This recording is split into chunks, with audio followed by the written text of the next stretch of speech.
I've been attached with the feeling of waking up with you by my side.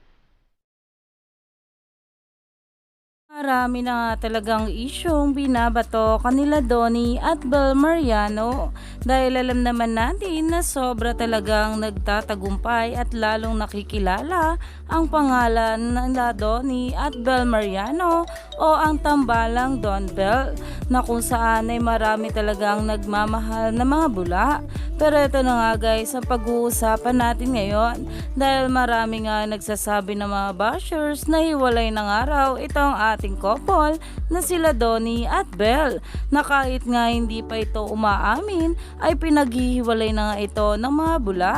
Pero ito na nga guys ang post ng ating Donnie Pangilinan flexing her girl at talaga namang naka-holding hands pa sila. Kaya namang hindi nga mapaghiwalay ang kamay ng bawat isa dito kaya naman umani nga ito ng maraming komento mula nga sa mga bablis na sobra talagang kinilig patungkol dito. Iyan nga guys ay talaga namang umani pa ng maraming komento at nag-trending na sa social media dahil alam naman natin na nasa ASAP in Milan ay maraming ang kaganapan tayong nakita at paayuda sa atin ng Don Bel. Kaya naman stay tuned lang tayo for more updates sa ating couple na sila Donnie at Bel sa mga susunod pa na ayuda.